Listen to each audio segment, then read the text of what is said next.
Baik, tidak memperpanjang lagi mukadimah, kita akan persilahkan kepada Ustadz kita langsung kepada materi yang insya Allah materi malam ini yaitu kupas tuntas syahadat la ilaha illallah. Semoga apa yang akan disampaikan oleh beliau kita bisa terapkan dengan bahan.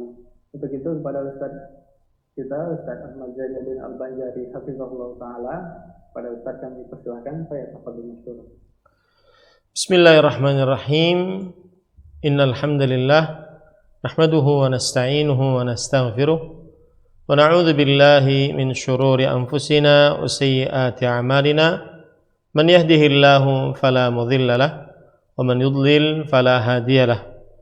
Wa asyhadu an la ilaha illallah wahdahu la syarika lahu wa asyhadu anna Muhammadan 'abduhu wa rasuluh. Ya ayyuhalladzina amanu taqullaha haqqa tuqatihi wa la tamutunna illa wa antum muslimun. Ya ayyuhan nasu taqu rabbakumul ladzi khalaqakum min nafsin wahidah wa khalaqa minha zawjaha wa batha minhuma rijalan katsiran wa nisaa'a wattaqullaha alladzi tasaaluna bihi wal arham innallaha kana 'alaikum raqiba.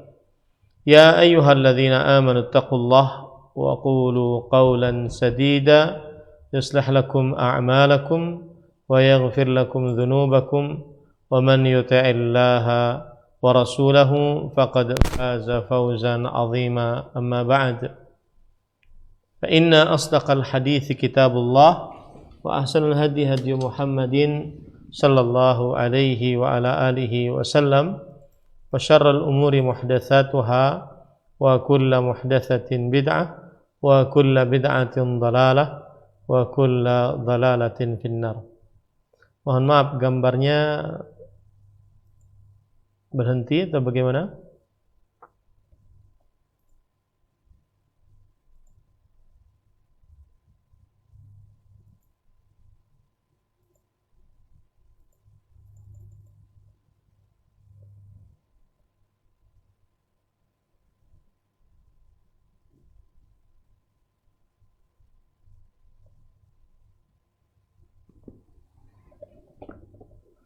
La ilaha illallah. Ya.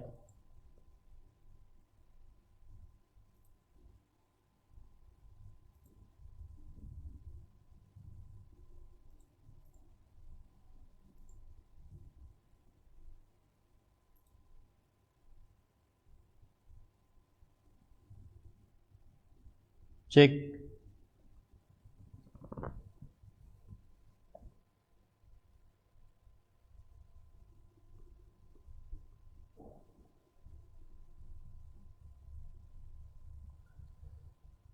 Baik.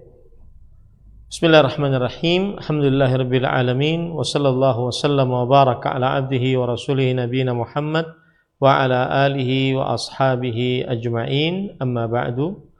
Alhamdulillah, kita bersyukur pada Allah Subhanahu wa taala pada hari ini, hari Ahad malam 21 dari bulan Allah yang suci Al-Muharram 1443 Hijriah. Kita dimudahkan oleh Allah Subhanahu wa taala untuk duduk bersama mengkaji kembali ayat-ayat suci Al-Qur'an dan hadis dari Rasul sallallahu alaihi wasallam bersama Asil TV. Dan pada kesempatan kali ini kita akan membahas masih kajian tematik, yaitu kupas tuntas syahadat la ilaha illallah. Salawat dan salam semoga selalu Allah berikan kepada Nabi kita Muhammad sallallahu alaihi wa ala alihi wasallam, pada keluarga beliau, para sahabat, serta orang-orang yang mengikuti beliau sampai hari kiamat kelak. Dengan nama-nama Allah yang husna dan sifat-sifatnya yang ulia, kita berdoa, Allahumma inna nas'aluka ilman nafi'an wa rizqan tayyiban wa amalan mutaqabbala. Wahai Allah, sesungguhnya kami mohon kepada Engkau ilmu yang bermanfaat, rezeki yang baik, dan amal yang diterima. Allahumma amin. Ahibati al-muslimun, afanillah wa iyyakum. para pemirsa Asil TV dan para kaum muslimin dimanapun berada. Tema kita adalah kupas tuntas syahadat la ilaha illallah. Berapa poin dari syahadat la ilaha illallah. Poin yang pertama yaitu makna syahadat la ilaha illallah. Makna la ilaha illallah adalah la ma'buda bihaqqin illallah, yang artinya tidak ada zat yang diibadahi dengan hak selain Allah. Tidak ada zat yang diibadahi dengan hak, dengan benar selain Allah. Inilah makna yang sempurna dari la ilaha illallah. Tidak ada ma'bud. Ma'bud artinya zat yang diibadahi dengan hak selain Allah. Dan di dalam Al-Quran kita dapati makna ini begitu banyak. Di dalam Al-Quran kita dapati makna ini begitu banyak, bahwa makna la ilaha illallah adalah tidak ada zat yang paling berhak diibadahi kecuali Allah Subhanahu wa taala. Allah Subhanahu wa taala berfirman dalam surah Al-Baqarah ayat 163, wa ilahukum ilahun wahid la ilaha illa huwar rahmanur rahim. Dan Tuhan kalian yang paling berhak diibadahi adalah Tuhan yang satu. Tidak ada Tuhan yang paling berhak diibadahi kecuali Dia yang Maha Pengasih dan Maha Penyayang. Di dalam ayat ini menyebutkan bahwa la ilaha illallah maknanya adalah tidak ada zat yang diibadahi dengan hak selain Allah. Karena Allah Subhanahu wa taala menyebutkan wa ilahukum, dan ilah kalian. Ilah artinya adalah ma'bud, zat yang diibadahi. Ilah artinya adalah ma'bud, zat yang diibadahi. Dan Tuhan kalian adalah ilah yang satu. La ilaha illa huwa, tidak ada ilah, zat yang diibadahi kecuali Dia, yaitu Ar-Rahman Ar-Rahim. Kemudian dalam surah Al-Anbiya ayat 25 lebih jelas lagi Allah berfirman, wa ma arsalna min qablika min rasulin illa nuhi ilaih annahu la ilaha illa ana fa'buduni, yang artinya, dan tidaklah kami utus sebelum engkau seorang rasul kecuali kami wahyukan kepadanya bahwa tidak ada ilah, yaitu zat yang berhak diibadahi kecuali ana, fa'buduni, kecuali aku, maka ibadahilah aku.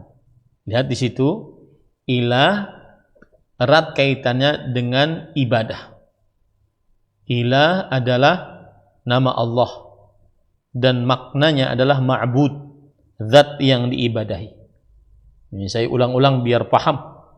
Ya, la ilaha illallah, tidak ada ma'bud yang hak kecuali Allah Subhanahu wa taala. Begitu juga dalam surat Al-A'raf ayat 65, wa ila 'adin akhahum hudan qala ya qaumi i'budullah ma lakum min ilahin ghairuh. Artinya, dan diutus kepada kaum 'Ad nabinya yaitu Nabi Hud. Kemudian Nabi Hud berdakwah, wahai kaumku, beribadahlah kepada Allah. Kalian tidak memiliki dari ilah selainnya. Dari ilah maksudnya dari zat yang diibadahi selain Allah. Kemudian ini juga dipahami oleh kaum 'Ad. Sebagaimana disebutkan oleh Allah dalam surat Al-A'raf ayat 70. Ajitana lina'budallaha wahdah wa nadhara ma kana ya'budu aba'una. Apakah engkau mendatangi kami agar kami beribadah kepada Allah semata dan meninggalkan apa yang kami ibadahi, apa yang diibadahi oleh nenek moyang kami. Lihat, mereka memahami bahwa ilah adalah ma'bud, zat yang diibadahi. Ilah adalah ma'bud, zat yang diibadahi. Makanya kalau kita mengucapkan asyhadu an la ilaha illallah, berarti kita bersyahadat bahwa tidak ada ilah, tidak ada zat yang diibadahi dengan hak selain Allah. Ya, ilah artinya ma'bud. Makanya tadi kaum Nabi Hud, yaitu kaum 'Ad, mengatakan, apakah engkau mendatangi kami supaya kami beribadah kepada Allah? Karena mereka paham bahwa yang namanya Allah adalah ilah, yaitu zat yang diibadahi. Ilah sangat erat kaitannya dengan ibadah. Ilah sangat erat kaitannya dengan ibadah. Kemudian juga dalam surat Al-Hajj ayat 62. Dzalika bi anna Allaha huwal haqq wa anna ma yad'una min dunihi huwal batil. Wa anna Allaha huwal aliyyul kabir. Yang demikian itu adalah bahwa Allah dialah yang hak, bahwa dan apa saja yang diibadahi selainnya adalah batil, dan Allah Subhanahu wa taala Maha tinggi dan maha besar. Ini menunjukkan bahwasanya Allah Subhanahu wa taala adalah ilah yang hak, zat yang diibadahi yang hak. Makanya tadi kita katakan makna dari la ilaha illallah adalah tidak ada ma'bud, zat yang diibadahi dengan hak. Karena Allah menyebutkan bahwa Allah adalah hak dan selain Allah adalah batil. Ini para ikhwan yang dirahmati oleh Allah Subhanahu wa taala. Maka ini semua mengandung bahwa penafian peribadatan dari selain Allah. Tidak ada yang berhak diibadahi kecuali Allah Subhanahu wa taala semata. Ibadah ditetapkan hanya untuk Allah Subhanahu wa taala semata. Tiada sekutu bagi Allah Subhanahu wa taala. Dan Al-Qur'an dari awalnya sampai akhirnya menjelaskan akan hal ini, menetapkan akan hal ini, memberi petunjuk kepada hal ini. Ini para ikhwan yang dirahmati oleh Allah Subhanahu wa taala. Kemudian Abu Al-Muzaffar Al-Wazir Abu Al-Muzaffar di dalam kitab Al-Ifsah mengatakan, syahadatu an la ilaha illallah yaqtadi an yakuna syahidu aliman bi annahu la ilaha illallah. Yang artinya orang yang bersyahadat la ilaha illallah mengakibatkan, mengkonsekuensikan, mengharuskan orang yang mengucapkan syahadat tersebut beriman, berilmu bahwa la ilaha illallah, berilmu bahwa la ilaha illallah. Ini para ikhwan yang dirahmati oleh Allah Subhanahu wa ta'ala. Sebagaimana dalam surat Muhammad ayat 19. Fa'alam annahu la ilaha illallah. Maka i'lam, ketahuilah, ilmuilah. Jadi sebelum mengucapkan la ilaha illallah harus mengilmui makna la ilaha illallah. Ilmuilah bahwa la ilaha illallah.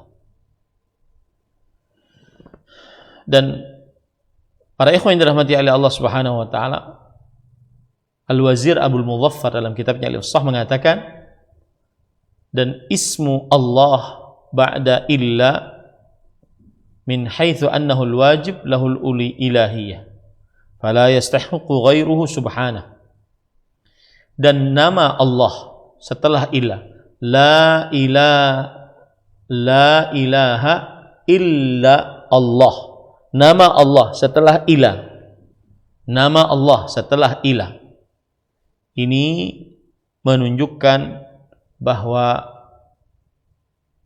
ibadah hanya wajib diberikan kepada Allah.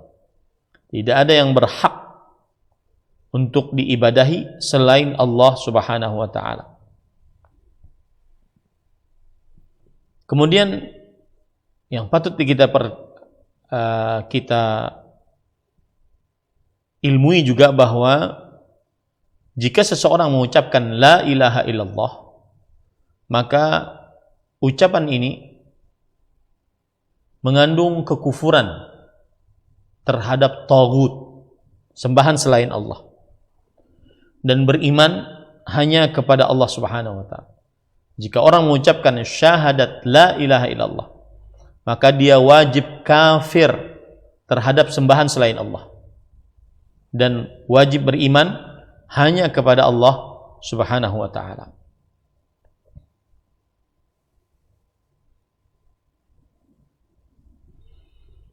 Imam Ibnu Qayyim Al-Jauziyah rahimahullahu taala dalam kitab Bada'i'ul Fawaid, beliau membantah orang yang mengatakan innal mustathna mukhrajun minal mustathna minhu. Sesungguhnya yang dikecualikan keluar dari yang dikecualikan darinya. Kata Imam Ibnu Qayyim rahimahullah, ini tidak benar. Tapi yang dimaksud adalah huwa mukhrajun minal mustathna minhu wa hukmuhu, bahwa yang dikecualikan dia keluar dari yang dikecualikannya dan hukumnya, maka tidak masuk dalam yang dikecualikan. Karena kalau seandainya demikian, maka niscaya seorang yang mengucapkan la ilaha illallah tidak masuk dalam agama Islam. Kenapa? Karena dia belum menetapkan peribadatan hanya untuk Allah Subhanahu wa taala. Yang jelas, seorang yang mengucapkan la ilaha illallah berarti dia harus kufur terhadap sembahan selain Allah dan dia beriman hanya kepada Allah Subhanahu wa taala.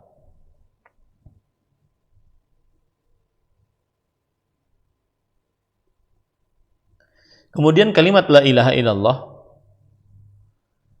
mengandung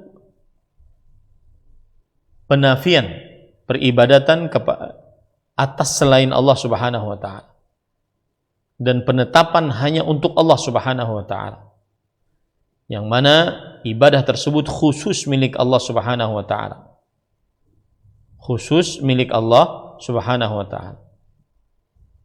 Dan ketika orang mengucapkan Allahu ilahun, Allah adalah zat yang diibadahi, maka ini kalau hanya seperti itu tidak cukup. Harus ada peniadaan dan kemudian pengecualian, yaitu Allah Subhanahu wa taala berfirman la ilaha illallah, tidak ada ilah yang berhak diibadahi selain Allah. Kata Imam Al-Qurtubi, la ilaha illallah ay la ma'buda illa huwa, tidak ada zat yang diibadahi kecuali dia. Ini para ikhwan yang dirahmati oleh Allah Subhanahu wa taala.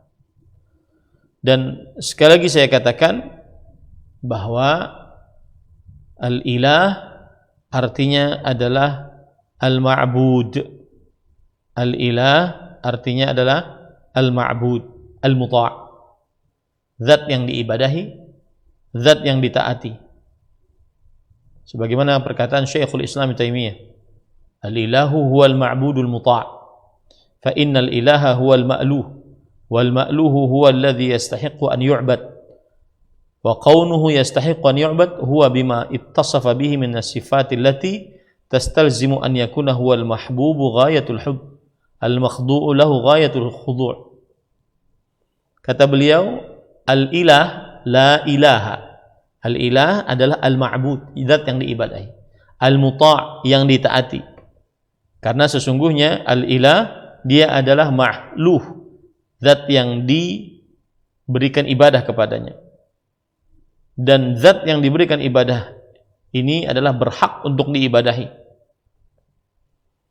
Dan Allah Subhanahu wa taala berhak untuk diibadahi karena Allah memiliki sifat-sifat yang melazimkan akhirnya Allah lah satu-satunya yang dicintai dengan kecintaan yang sangat dan paling tinggi, dan Allah satu-satunya yang ditunduk kepadanya dengan ketundukan yang sangat tinggi.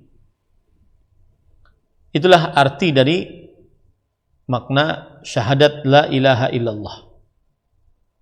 Kemudian selanjutnya konsekuensi syahadat keutamaan syahadat la ilaha illallah.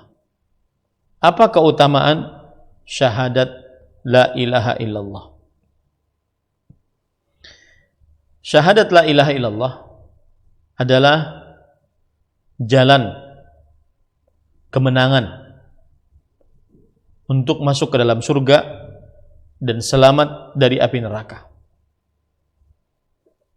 Allah Subhanahu wa taala berfirman dalam surah Al-Imran ayat 185, "Faman zuhziha 'anil nar wa udkhilal jannata faqad faz."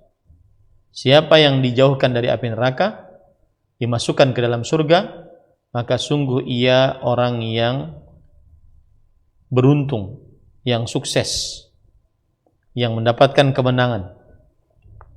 Maka sekali lagi, jalan kebahagiaan di dunia dan di akhirat, dan bahkan tidak ada jalan untuk mendapatkan kebahagiaan dunia dan akhirat kecuali dengan ucapan syahadat la ilaha illallah. Dan syahadat la ilaha illallah ini adalah dakwahnya para rasul. Seluruh rasul diutus dengan wahyu agar supaya mendakwahkan kepada umatnya la ilaha illallah. Dan kalimat la ilaha illallah ini adalah isi dalam semua kitab-kitab suci yang diturunkan oleh Allah Subhanahu wa taala. Dan kalimat la ilaha illallah ini karenanya lah diciptakan dunia dan akhirat, surga dan neraka. Dan dengan kalimat syahadat la ilaha illallah ini terjadilah kesengsaraan dan kebahagiaan. Dengan kalimat syahadat la ilaha illallah inilah diambil kitab baik dengan tangan kanan atau dengan tangan kiri. Dengan kalimat syahadat la ilaha illallah inilah timbangan menjadi berat dan timbangan menjadi ringan di hari kiamat. Dengan kalimat syahadat la ilaha illallah inilah keselamatan dari api neraka setelah melewati sirat dan tidak kekal di dalam neraka jika memasukinya. Dengan kalimat la ilaha illallah inilah Allah Subhanahu wa taala mengambil perjanjian yang kokoh, dan atas kalimat la ilaha illallah inilah terjadi hisab dan juga pemberian ganjaran dan balasan. Tentang kalimat la ilaha illallah inilah pertanyaan-pertanyaan pada hari kiamat akan ditanyakan. Allah Subhanahu wa taala berfirman, dalam surah Al-Hijr ayat 92, fa warabbika lanas'alannahum ajma'in amma kanu ya'malun. Demi Tuhanmu, sungguh kami akan benar-benar bertanya kepada mereka seluruhnya atas apa yang telah mereka lakukan. Begitu juga dalam surat Al-A'raf ayat 6, falanas'alanna alladhina ursila ilaihim walanas'alanna al-mursalin. Sungguh kami akan benar-benar bertanya kepada orang-orang yang diutus kepada mereka para rasul, dan sungguh kami akan benar-benar bertanya kepada para rasul.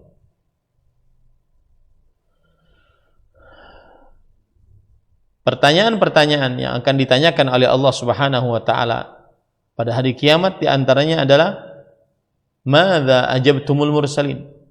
Apa yang kalian penuhi dari panggilan dan dakwah para rasul? Surat Al-Qasas ayat 65. Dan ini menunjukkan bahwasanya siapa yang bersyahadat la ilaha illallah, maka dia akan sukses karena dia bisa menjawab dakwahnya para rasul dan menjawab pada hari kiamat apa yang ditanyakan. Di antara pertanyaannya adalah apa yang kalian jawab dari dakwahnya para rasul alaihi wassalatu wassalam.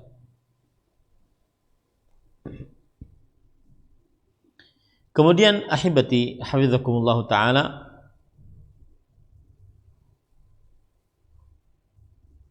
dan kalimat la ilaha illallah adalah nikmat paling terbesar yang Allah Subhanahu wa ta'ala berikan kepada para hambanya. Ketika Allah memberikan petunjuk kepada para hambanya, hendaknya mereka mengucapkan la ilaha illallah. Dan jika mereka mengucapkannya, maka mereka berarti mendapatkan nikmat yang sangat besar dari Allah Subhanahu wa taala. Oleh sebab itulah Allah Subhanahu wa taala berfirman di dalam Al-Qur'an surah An-Nahl ayat 2, yunazzilul malaikata birruhi min amrihi ala man yasha'u min ibadihi an anziru annahu la ilaha illa ana fattaqun. Yang artinya Allah menurunkan para malaikat dan ruh dari perkaranya atas siapa yang dikehendakinya dari hamba-hambanya untuk memberi peringatan bahwa tidak ada ilah zat yang berhak diibadahi selain Allah, selain aku, maka bertakwalah kepadaku. Ini ayat memberikan pelajaran bahwasanya nikmat yang paling besar yang dimiliki oleh seorang hamba yang dia dapat dari Allah Subhanahu wa taala adalah dia diberi petunjuk untuk bersyahadat la ilaha illallah. Dan la ilaha illallah adalah kalimat kunci kebahagiaan. Dan dia pokok ajaran Islam. Dan dia adalah puncak segala perkara. Dan dia adalah inti dari seluruh rukun-rukun Islam. Inti dari seluruh rukun-rukun Islam. Dan tidak akan bermanfaat seluruh rukun Islam tanpa dimulai dengan syahadat la ilaha illallah. Dan syahadat la ilaha illallah, siapa yang berpegang teguh dengannya, maka berarti dia sudah berpegang teguh dengan tali yang sangat kokoh, yang tidak akan mungkin terputus. Allah Subhanahu wa taala berfirman dalam surah Al-Baqarah ayat 256, "Faman yakfur bit-taghut wa yu'min billah faqad istamsaka bil 'urwatil wuthqa lam fisama laha." Siapa yang kufur terhadap taghut dan beriman kepada Allah, maka sungguh dia telah berpegang teguh dengan tali yang sangat kokoh, tidak terputus. Dan sebagaimana dikatakan oleh Sa'id bin Jubair dan juga Ad-Dhahhak, bahwasanya la ilaha illallah adalah tali yang sangat kokoh, yang tidak pernah putus, yang disebut dengan al-urwatul luthqa. Kemudian la ilaha illallah adalah janji yang disebutkan oleh Allah Subhanahu wa taala dalam surat Maryam ayat 87, la yamlikuna syafa'ah illa man ittakhadha 'inda ar-rahmani ahda. Mereka tidak memiliki pertolongan kecuali siapa yang menjadikan di sisi Tuhannya, di sisi Allah Subhanahu wa taala perjanjian. Ini menunjukkan bahwa perjanjian yang dimaksud dalam surat Maryam ayat 87 adalah la ilaha illallah. Itulah yang nanti mendapatkan syafaat di hari kiamat. Dan ini sebagaimana dikatakan oleh tafsirannya oleh Abdullah bin Abbas radhiyallahu anhu, bahwa ahdan, perjanjian yang ada dalam surat Maryam ayat 87 adalah syahadat la ilaha illallah. Beliau berkata, huwa syahadatu la ilaha illallah wal bara'atu minal hauli wal quwwati illa billah wa alla yarju illallah azza wa jalla. Bahwasanya perjanjian yang dimaksud adalah syahadat la ilaha illallah dan berlepas diri dari daya dan kekuatan kecuali dengan Allah, dan tidak berharap kecuali kepada Allah Subhanahu wa taala. La ilaha illallah adalah al-husna, yaitu kesempurnaan, kebagusan yang sempurna. Kebagusan yang sempurna. Allah berfirman dalam surah Al-Lail ayat 5 sampai 7. Fa amma man a'ta wattaqa wa saddaqa bil husna. Adapun siapa yang memberi dan bertakwa dan mempercayai al-husna.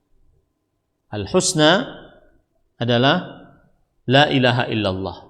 Fasanuyassiruhu lil yusra. Maka kami akan mudahkan dia untuk kemudahan. Al-husna pada ayat 5 sampai 7 ini dia adalah la ilaha illallah. Sebagaimana yang ditafsiri oleh Abu Abdurrahman As-Sulami dan juga Imam Ad-Dhahhak rahimahullahu taala. Kemudian ahibati hafizakumullah taala, la ilaha illallah adalah kalimat taqwa yang disebutkan oleh Allah Subhanahu wa taala dalam surah Al-Fath ayat 26. Wa alzamahum kalimat at-taqwa wa kanu ahaqqa biha. Dan Allah mewajibkan mereka untuk kalimat at-taqwa. Kalimat taqwa adalah la ilaha illallah.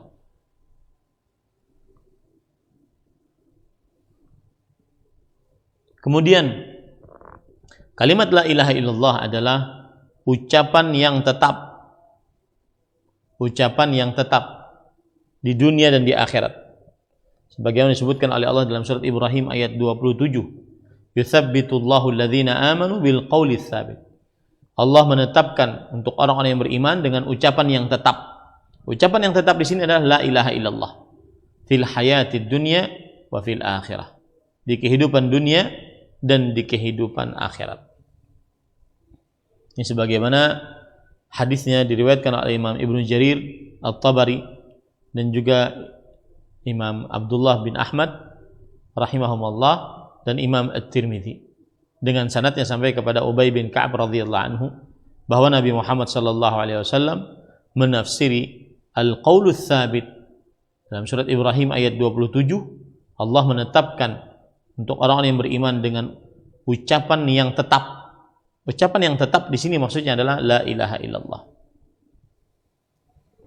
Kemudian juga la ilaha illallah adalah al-kalimatu thayyibah. Ucapan yang baik yang dimisalkan oleh Allah Subhanahu wa taala dalam surat Ibrahim ayat 24 dengan pohon. Daraballahu, Allah telah membuat perumpamaan, masalan, sebuah permisalan, kalimatan thayyibatan, sebuah ucapan yang baik, kasyajaratin thayyibah, seperti pohon yang baik, asluha tsabit wa far'uha fis sama. Akarnya tetap kokoh dan cabang-cabangnya menjulang ke langit. Maka yang dimaksud dengan kalimat thayyibah Kata Ali bin Talhah dari Abdullah bin Abbas radhiyallahu anhuma bahwa kalimatut thayyibah adalah la ilaha illallah. Ucapan yang baik adalah la ilaha illallah. Yang mana akarnya menetap di hati seorang muslim dan cabangnya yaitu amal saleh, yang mana amal saleh akan naik ke atas menghadap kepada Allah Subhanahu wa taala. Kemudian juga la ilaha illallah adalah al-hasanah, sesuatu yang baik, sebagaimana disebutkan oleh Allah dalam surat Al-An'am ayat 160, man jaa'a bil hasanati falahu asyru amsalihah. Siapa yang datang dengan hasanah, maka dia akan mendapatkan 10 kali. Al-hasanah yang dimaksud, kata Imam Ad-Dhahhak dan Sa'id bin Jubair dan Ikrimah dan Mujahid dan yang lain-lainnya dari para ulama salafus salih, al-hasanah yang dimaksud adalah ucapan la ilaha illallah. Bahkan disebutkan dari Abu Dzar radhiyallahu anhu yang diriwayatkan oleh Imam At-Tabarani dan dihasankan oleh Imam Al-Hafidz Ibnu Hajar, hiya ahsanul hasanah. La ilaha illallah adalah hasanah yang paling hasanah. Sebaik-baik hasanah adalah la ilaha illallah. Kemudian la ilaha illallah menghapuskan dosa dan kesalahan, dan dia adalah perumpamaan yang paling tinggi yang disebutkan oleh Allah dalam surah Ar-Rum ayat 27, yaitu walahul matsalul a'la fis samawati wal ard, dan Allah memiliki al-matsalul a'la, perumpamaan yang paling tinggi. Perumpamaan yang paling tinggi adalah maksudnya la ilaha illallah fis samawat wal ard, di langit-langit dan di bumi-bumi.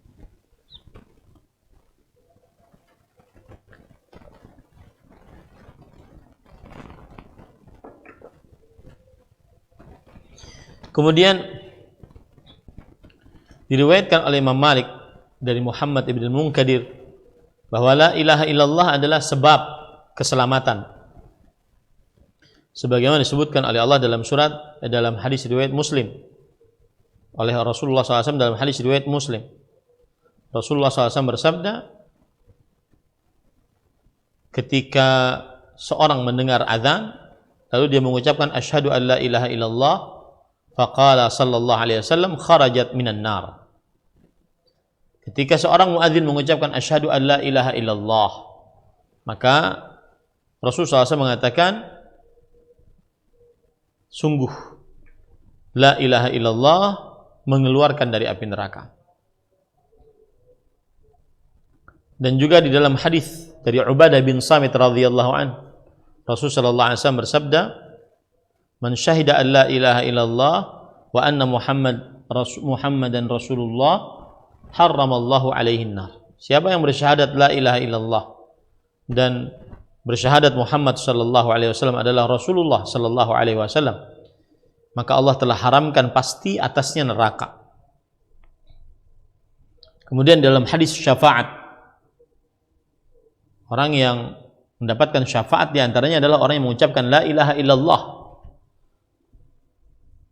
sebagaimana dalam hadis riwayat Imam Hakim, akhriju minan nar man qala la ilaha illallah wa kana fi qalbi mithqalu dzarratin min iman. Keluarkan dari api neraka siapa yang mengucapkan la ilaha illallah dan di dalam hatinya ada seberat biji dzarrah dari keimanan. Menunjukkan bahwasanya orang-orang yang mengucapkan la ilaha illallah yang mereka mendapatkan syafaat nanti di hari kiamat, yaitu keluar dari api nerakanya Allah Subhanahu wa taala. Kemudian la ilaha illallah adalah sebab atau penyebab masuk ke dalam surga.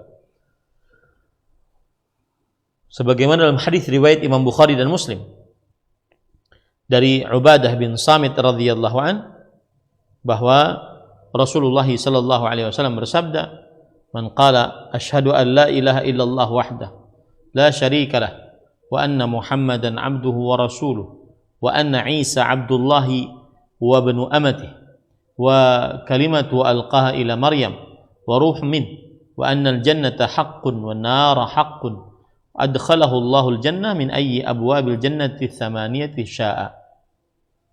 Yang artinya siapa yang mengucapkan syahadat la ilaha illallah semata tiada sekutu bagi Allah dan bahwa Muhammad sallallahu alaihi wasallam adalah hamba Allah dan rasulnya dan bahwa Isa Abdullah hamba Allah dan anak dari hamba perempuan Allah yaitu Maryam alaihissalam dan kalimat Allah yang Allah berikan kepada Maryam dan ruh dari Allah dan bahwa surga benar adanya dan neraka benar adanya, maka niscaya Allah memasukkannya ke dalam surga dari pintu surga mana saja yang 8 yang dia inginkan.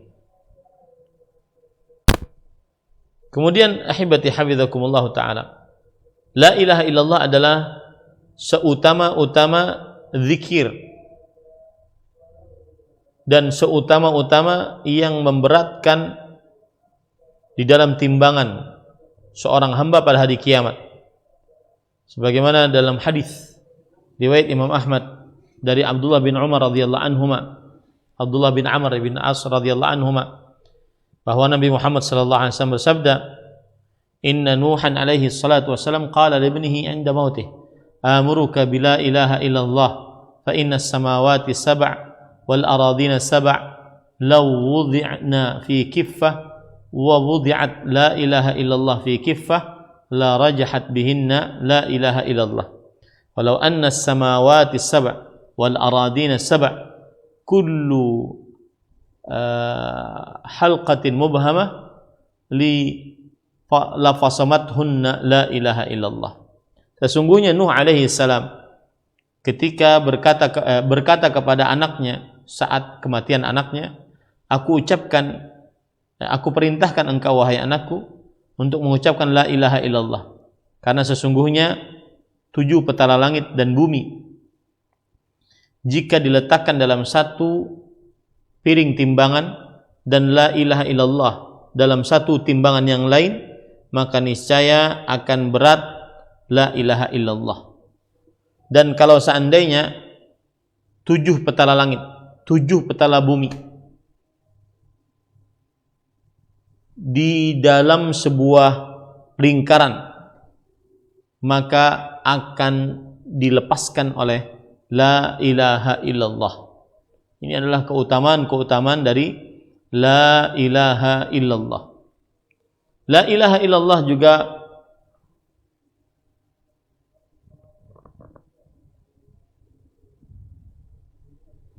kalimat yang tidak ada hijab antara dia dengan Allah Subhanahu wa taala.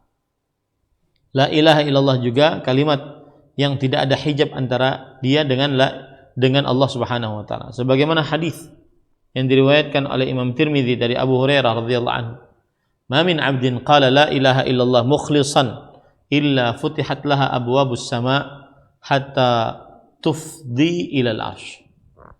Tidaklah seorang hamba mengucapkan la ilaha illallah dengan ikhlas, melainkan dibukakan untuknya pintu-pintu langit sampai dia langsung masuk ke arasy Allah Subhanahu wa taala. Ini adalah keutamaan dari la ilaha illallah. Kemudian keutamaan dari la ilaha illallah adalah bahwa la ilaha illallah seutama-utama cabang keimanan. Seutama-utama cabang keimanan. Sebagaimana hadis riwayat Bukhari dan Muslim dari Abu Hurairah radhiyallahu anhu, "Al-imanu bid'un wa sab'una syu'bah, fa afdaluha qawlu la ilaha illallah wa adnaha imatatul adza 'anil tariq." Iman berjumlah 70 lebih cabang. Maka yang paling utamanya adalah la ilaha illallah. Dan yang paling rendah adalah menghilangkan kotoran atau gangguan dari jalan. Ini menunjukkan bagaimana keagungan dan keutamaan la ilaha illallah. Kemudian ahibati hafizakumullah ta'ala, siapa yang mengucapkan la ilaha illallah kemudian dia mati di atasnya, maka pasti dia masuk ke dalam surganya Allah Subhanahu wa ta'ala. Nah, ini adalah keutamaan dan keagungan la ilaha illallah.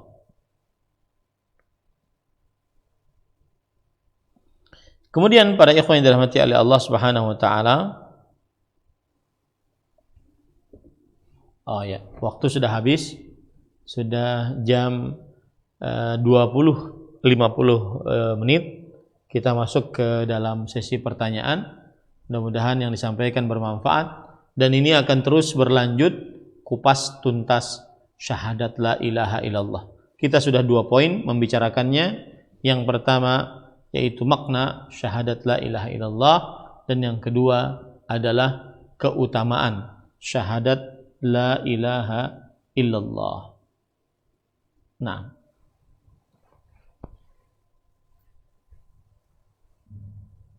jazakallahu khairan Ustaz atas materi yang sudah disampaikan. Baik, selanjutnya kita akan buka sesi tanya jawab di malam yang berbahagia ini. Kita akan bacakan pertama, mohon izin Ustaz, kita bacakan pertanyaan masuk melalui pesan WhatsApp. Sudah ada beberapa pertanyaan masuk. Baik, sebelumnya kami informasikan kepada pemirsa TV, bagi yang bertanya bisa menghubungi langsung melalui telepon interaktif di nomor 0817550606, atau juga bisa mengirimkan berupa pesan singkat atau juga WhatsApp di nomor yang sama 0811755606. Nah, kita bacakan pertanyaan pertama. Bismillah, Assalamualaikum warahmatullahi wabarakatuh. Ustaz, semoga Ustaz dan keluarga dan seluruh kaum muslimin dimanapun berada selalu dalam lindungan Allah Subhanahu wa ta'ala. Dan terima kasih atas ilmu yang Ustaz berikan kepada kami. Ustaz, saya hamba Allah di Tangerang, izin bertanya. Saya tidak berpendidikan, saya hanya hamba Allah yang alhamdulillah diberikan hidayah oleh Allah. Dan saya banyak berbuat dosa dan maksiat, bahkan perbuatan syirik kepada Allah. Apakah Allah akan mengampuni dosa saya, Ustaz? Dan sekarang belajar agama hanya lewat media sosial saja. Apakah orang seperti saya ada peluang untuk masuk surganya? Dan terkadang saya merasakan nikmat saat ibadah, akan tetapi itu hanya dirasakan dalam waktu sebentar saja. Lebih seringnya futur, dan sekarang juga lagi merasa futur. Dan setiap hari juga saya terjerumus ke dalam maksiat. Ustaz, mohon nasihatnya. Jazakallahu khairan, barakallahu fikum. Bismillah, walhamdulillah, wassalatu wassalamu ala rasulillah wa ala alihi wa ashabihi wa man walah. Ahibatil muslimun, a'afanillah wa iyyakum, kaum muslimin yang saya cintai karena Allah, semoga Allah Subhanahu wa ta'ala selalu memberikan afiat kepada kita di dunia dan di akhirat. Jazakumullahu khairan kepada yang bertanya, dan semoga yang bertanya diberikan istiqamah oleh Allah dan juga kita seluruhnya untuk beribadah sampai wafat kelak. Adapun pertanyaannya, apakah saya bisa masuk surga? Apakah saya diampuni oleh Allah Subhanahu wa taala? Maka jawabannya adalah siapa saja yang bertauhid, mengucapkan syahadat la ilaha illallah dan Muhammad Rasulullah sallallahu alaihi wasallam dan mati di atasnya, maka pasti masuk ke dalam surganya Allah Subhanahu wa taala. Sebagaimana hadis yang kita baca tadi, man qala la ilaha illallah wa mukhlishan dakhala jannah. Siapa yang mengucapkan la ilaha illallah dengan ikhlas, maka pasti masuk ke dalam surganya Allah Subhanahu wa taala. Maka tetaplah terus bersyahadat la ilaha illallah sampai akhir hayat. Nah, adapun maksiat yang dilakukan, maka bertaubatlah kepada Allah Subhanahu wa taala. Dan inilah fungsinya kenapa saya mengangkat kupas tuntas syahadat la ilaha illallah. Karena kalau kita lihat permasalahan-permasalahan yang terjadi di atas muka bumi ini, maka jawabannya ada pada syahadat la ilaha illallah. Permasalahan kemiskinan, maka jawabannya ada pada syahadat la ilaha illallah. Siapa yang mendalami la ilaha illallah, maka dia akan sabar mendapatkan kemiskinan dan ujian dari Allah Subhanahu wa taala, dan dia akan berusaha dengan yang halal karena dia bersyahadat la ilaha illallah. Permasalahan keluarga, maka dengan la ilaha illallah dia mendapatkan keluarga yang sakinah, mawaddah dan rahmah. Dia akan mendapatkan keluarga yang sakinah, mawaddah dan rahmah. Kenapa demikian? Karena orang yang bersyahadat la ilaha illallah dia tunduk, patuh kepada Al-Quran dan hadis Rasul sallallahu alaihi wasallam yang berkaitan dengan hubungan suami istri. Dia akan sangat patuh terhadap apa yang disebutkan oleh Allah Subhanahu wa taala dalam Al-Quran dan hadis dari Rasul sallallahu alaihi wasallam yang berkaitan dengan hubungan suami istri. Karena dia bersyahadat la ilaha illallah. Pokoknya syahadat la ilaha illallah ini adalah kunci kesuksesan dan kebahagiaan dunia dan akhirat. Nah, apabila seorang bermaksiat, maka semestinya orang yang bersyahadat la ilaha illallah dan mempelajari syahadat la ilaha illallah dan mengamalkan konsekuensi-konsekuensi dari syahadat la ilaha illallah, maka dia akan menjauhi dan selalu berusaha untuk menjauhi maksiat tersebut. Karena kuncinya ada pada syahadat la ilaha illallah. Jadi kalau ditanya apakah saya bisa masuk surga, maka jawabannya asalkan mengucapkan syahadat la ilaha illallah dengan ikhlas sampai mati di atasnya, niscaya masuk ke dalam surga. Dan maksiat hendaklah dia bertobat kepada Allah. Setiap kali bermaksiat bertobatlah kepada Allah Subhanahu wa taala. Adapun urusan malas beribadah, sukanya melalaikan kewajiban dan melanggar larangan, maka inilah fungsi belajar syahadat la ilaha illallah. Karena orang yang belajar syahadat la ilaha illallah, maka dia akan tahu hakikat dirinya, untuk apa dia hidup di dunia, mengapa Allah Subhanahu wa taala menciptakan dia di dunia. Maka insya Allah akan hilang sifat-sifat lemah, futur, malas dalam taat kepada Allah. Dia senantiasa akan semangat mengerjakan kewajiban-kewajiban yang diwajibkan oleh Allah dan semangat untuk menjauhi larangan-larangan Allah Subhanahu wa taala. Dan dengan nama-nama Allah yang husna, sifat-sifat yang mulia, saya berdoa semoga yang bertanya diberikan oleh Allah Subhanahu wa taala keteguhan hati sampai akhir hayat untuk berdiri di atas la ilaha illallah dan juga mengamalkan konsekuensi-konsekuensi la ilaha illallah. Wallahu a'lam. Naam. Jazakallahu khairan Ustaz atas jawabannya dan penjelasannya. Semoga bisa mengerti saudara kita dari Tangerang tadi bertanya dan untuk kita semua yang mendengarkan. Ini harus beralamin. Baik, selanjutnya kita terima telepon interaktif yang sudah terhubung. Halo, assalamualaikum.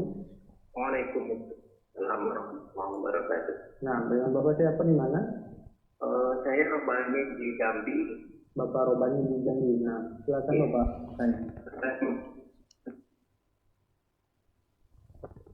Saya sering baca selawat Rasulullah Sallallahu Alaihi Wasallam. Biasanya ada lafal Sayyidina wa Maulana Muhammad. Terus ketika akan mengawali zikir Subhanallah setelah sholat, biasanya kalimatnya disebut Sayyidina wa Maulana Subhanallah. Ilahi Rabbi Subhanallah, Subhanallahi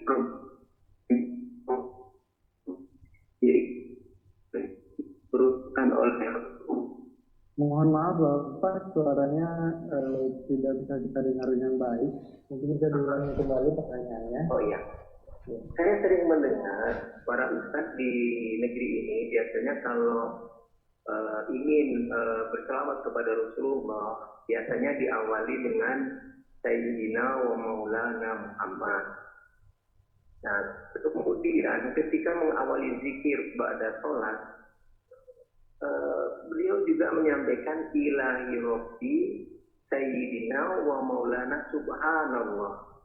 Jadi hati kami agak kurang enak mendengarnya. Jadi apa hukum yang seperti ini, Ustaz? Itu saja Bapak. Jadi mohon penjelasan. Ketika disamakan ketika penyebutan Allah dengan penyebutan kepada Rasulullah. Terima kasih. Alhamdulillah. Assalamualaikum warahmatullahi wabarakatuh. Waalaikumsalam warahmatullahi wabarakatuh. Bismillah walhamdulillah wassalatu wassalamu ala Rasulillah wa ala alihi wa sahbihi wa man wala. Adapun tentang kalimat sayyidina, maka di dalam sholat kita tidak membaca kalimat sayyidina. Di dalam sholat kita tidak membaca kalimat sayyidina.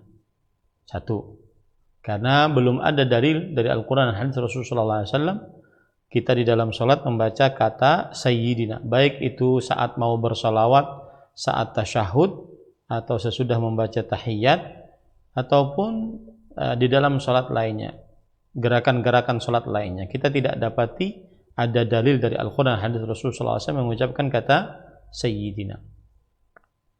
Kemudian yang kedua adalah kata sayyidina tidak diragukan lagi bahwa Nabi kita Muhammad Sallallahu Alaihi Wasallam adalah sayyiduna, sebagaimana yang beliau sebutkan sendiri tentang diri beliau. Ana sayyidu waladi Adam. Aku adalah pemimpin anak keturunan Adam. Dan sayyid yang ketiga adalah sayyid, artinya adalah pemimpin ataupun orang yang didahulukan. Yang keempat, sayyid tidak hanya untuk Nabi Muhammad sallallahu alaihi wasallam. Sebagaimana Nabi Muhammad SAW berkata kepada Al-Hasan bahwasanya inna bani hadza sayyid. Sesungguhnya anakku ini adalah sayyid, yaitu cucu beliau Al-Hasan bin Ali bin Abi Thalib radhiyallahu anhuma yang waktu itu beliau gendong. Sesungguhnya cucuku ini adalah sayyid.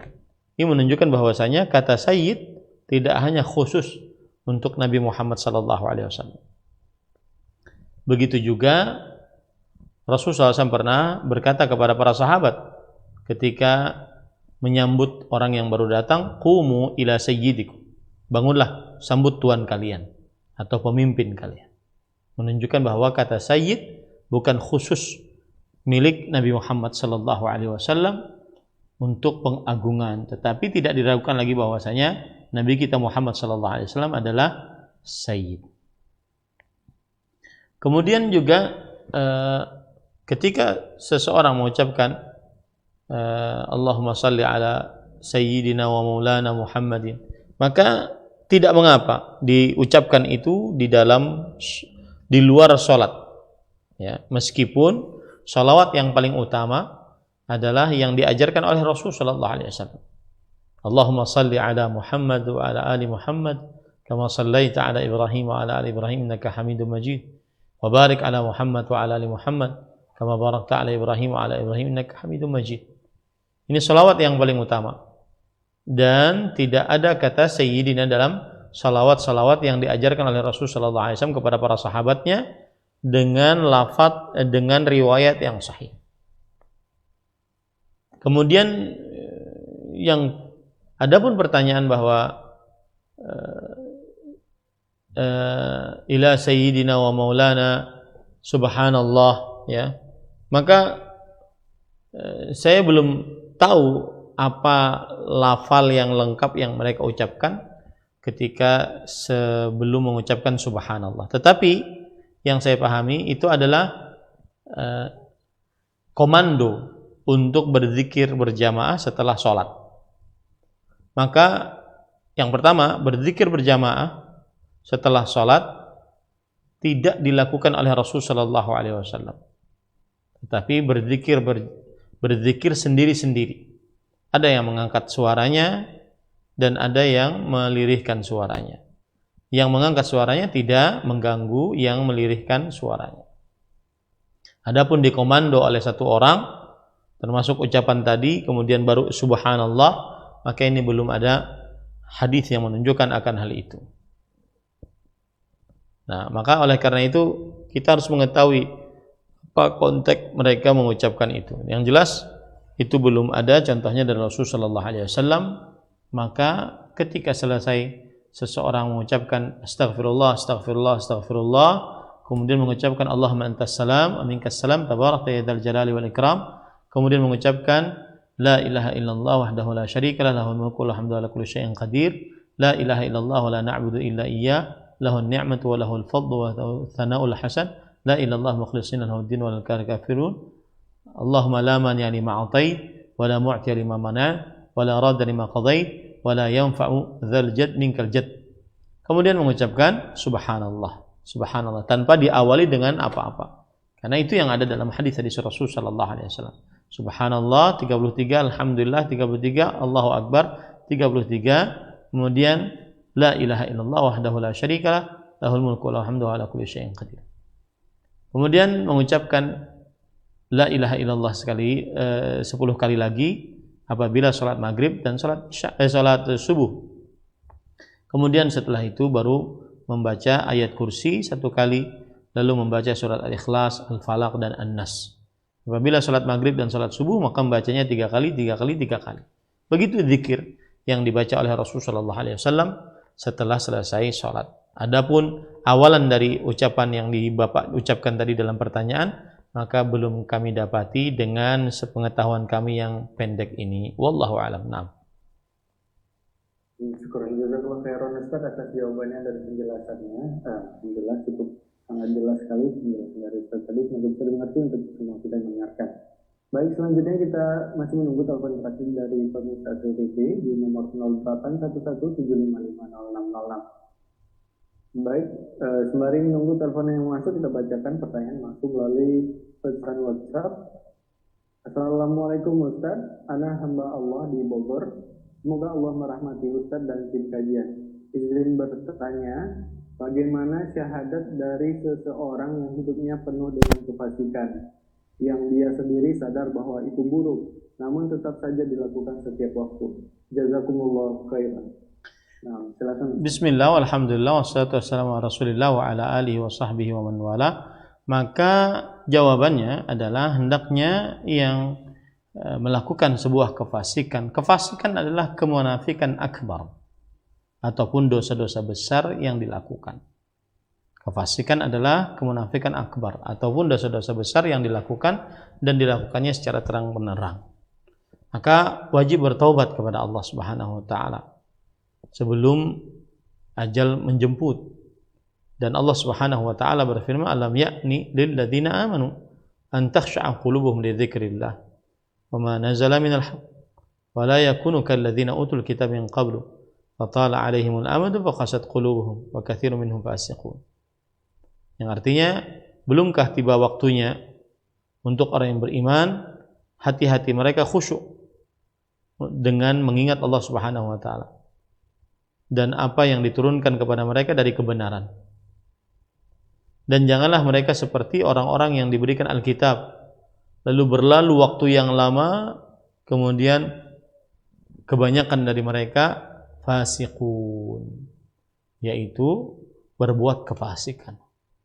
Gara-gara tidak mau bertobat, akhirnya meremehkan maksiat, bahkan kecanduan dari maksiat tersebut. Sehingga seseorang berbuat kefasikan, yaitu berbuat dosa besar dan dia perlihatkan kepada orang lain, atau berbuat kemunafikan akbar, lisannya Islam, hatinya penuh dengan kebusukan, kekufuran. Wallahu a'lam. Nah, syukran jazakallahu khairan Ustaz atas jawabannya dan penjelasannya. Semoga bisa dimengerti untuk saudara kita tadi yang bertanya melalui pesan WhatsApp dan juga untuk kita semua yang mendengarkan. Nah, selanjutnya kita masih menunggu telepon terakhir dari pemirsa TV, masih di nomor 0811755606. Baik, sepertinya sudah ada telepon yang terhubung. Halo, assalamualaikum. Waalaikumsalam. Ya, dengan Bapak siapa di mana? Dengan Pak Bekti ini Pak di Palembang. Di Palembang. Ya, silakan Bapak. Pak, ini saya lagi nonton juga ini masalah syahadat la ilaha illallah. Nah, silakan Bapak pertanyaannya.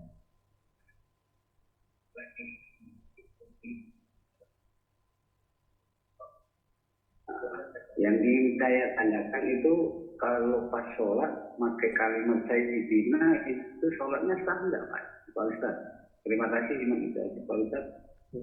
Cukup Bapak itu saja. Bismillah, walhamdulillah, wassalatu wassalamu ala rasulillah wa ala alihi wa sahbihi wa man wala. Maka jawabannya sah sholatnya Pak. Cuma apa yang disebutkan saat bersalawat di dalam sholat, maka Rasulullah SAW belum pernah mengerjakannya dengan ucapan Sayyidina.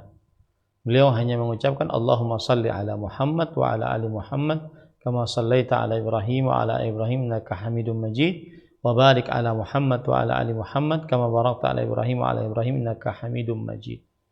Maka ini yang sesuai dengan sunnah Rasul sallallahu alaihi wasallam. Apabila seseorang mengucapkan kalimat Sayyidina atau kata Sayyidina pada salawat di dalam salat saat tasyahud, maka ini berarti mengerjakan hal yang belum dikerjakan oleh Rasulullah sallallahu alaihi wasallam. Tetapi secara salat apakah dia sah atau tidak, maka jawabannya semoga tetap sah, tetapi dia wajib mengikuti apa yang dicontohkan oleh Rasul sallallahu alaihi wasallam di dalam salatnya. Dan Rasul sallallahu alaihi wasallam bersabda dalam hadis riwayat Bukhari, "Shallu kama ra'aitumuni usalli." Salatlah kalian sebagaimana kalian telah melihat aku salat. Dan Rasul sallallahu alaihi wasallam sudah salat 12 tahun dari mulai Mekah sampai Madinah. 12 tahun beliau salat. Dan tentunya 12 tahun kalau seandainya satu hari itu 5 kali saja, belum lagi salat-salat sunnah. Ya, satu hari 5 kali, maka berarti 5 kali 30 150. 150 kali 12 tahun. Ya, maka akan mendapatkan ribuan kali, belasan ribu kali para sahabat Nabi radhiyallahu anhum mendengar Rasulullah sallallahu alaihi wasallam salat, dan kita tidak dapati hadis satupun yang menyebutkan bahwa seorang apabila ingin bersalawat atas Nabi Muhammad sallallahu alaihi wasallam di dalam salatnya saat tasyahud mengucapkan kata Sayyidina. Dan kita harus meyakini bahwa semua perbuatan bid'ah pasti tidak ada dalilnya dari Al-Quran atau hadis Rasul sallallahu alaihi wasallam, karena dia adalah perbuatan yang berkaitan dengan agama dan dibuat-buat dan dianggap sebagai syariat. Tujuannya adalah untuk berlebih-lebihan dalam beribadah kepada Allah Subhanahu wa taala. Karena dia dibuat-buat, karena dia baru, tidak ada contohnya, pasti tidak ada dalilnya dari Al-Quran dan hadis Rasulullah SAW. Kalaupun ada dalilnya, maka berarti dalilnya salah penempatannya dan tidak sesuai dengan apa yang diajarkan oleh Rasul sallallahu alaihi wasallam. Wallahu a'lam. Nah, syukran jazakallahu khairan Ustaz atas jawabannya dan penjelasannya. Semoga bisa dimengerti untuk saudara kita yang bertanya dan kita semua mendengarkan. Baik, selanjutnya mungkin ini pertanyaan terakhir di kesempatan kita malam yang berbahagia ini. Pertanyaan yang masuk melalui pesan WhatsApp. Assalamualaikum Ustaz. La ilaha illallah dapat mengantarkan kita pada jannahnya Allah. Bagaimana jika seseorang bersyahadat la ilaha illallah namun tidak menjalankan kewajiban kepada Allah dengan benar? Apakah masih berkesempatan mendapatkan jannahnya Allah? Dan mohon penjelasannya tentang keimanan sebesar biji sawi Ustaz. Apakah yang penting berlafaz la ilaha illallah? Wassalamualaikum warahmatullahi wabarakatuh. Bismillah, walhamdulillah, wassalatu wassalamu ala rasulillah wa ala alihi wa ashabihi wa man wala. Siapa yang mengucapkan la ilaha illallah ikhlas dari hatinya, maka pasti masuk ke dalam surganya Allah Subhanahu wa taala. Meskipun dosanya sebanyak atau setinggi awan di langit, maka dia pasti masuk ke dalam surganya Allah Subhanahu wa taala. Tetapi tentunya orang yang mengucapkan la ilaha illallah kemudian dia bermaksiat selain kesyirikan, maka ini di bawah kehendak Allah Jika Allah menghendaki, Allah mengampuni dosa-dosanya. Jika Allah menghendaki, Allah siksa dia di dalam neraka. Allah berfirman di dalam surat An-Nisa ayat 116 dan juga ayat 48, innallaha la yaghfiru an yushraka bih wa yaghfiru ma duna dzalika liman yasha. Sesungguhnya Allah tidak mengampuni dosa yang mensyirikannya dan mengampuni dosa selain syirik bagi siapa yang dikehendakinya. Maka siapa yang bermaksiat tetapi tidak pernah melakukan kesyirikan dan dia beriman, mengucapkan la ilaha illallah sampai matinya, maka dia di antara kehendak Allah Subhanahu wa taala. Jika Allah menghendaki, Allah mengampuni dosa-dosanya, masuk ke dalam surga. Jika Allah menghendaki, Allah menyiksanya dalam neraka. Tetapi siapa yang mengucapkan la ilaha illallah dan mati di atasnya, tidak pernah melakukan kesyirikan, meskipun dia disiksa dalam neraka karena maksiatnya, dia tidak akan pernah kekal di dalam nerakanya Allah Subhanahu wa taala, berdasarkan hadis sahih bahwa Rasulullah sallallahu alaihi wasallam bersabda, akhrij minan nari man qala la ilaha illallah. Keluarkan dari api neraka siapa saja yang mengucapkan la ilaha illallah wa fi qalbihi mithqalu dzarratin min iman atau min khair, dan di dalam hatinya terdapat seberat dzarrah, yaitu seberat semut hitam dari keimanan. Ini menunjukkan bahwasanya sebanyak apapun dosa orang tersebut, asalkan bukan kesyirikan dan dia mati di atas la ilaha illallah, maka dia di bawah kehendak Allah. Jika Allah menghendaki, Allah mengampuninya dan masuk ke dalam surga. Jika Allah menghendaki, Allah Subhanahu wa taala menyiksanya dalam neraka. Tapi orang yang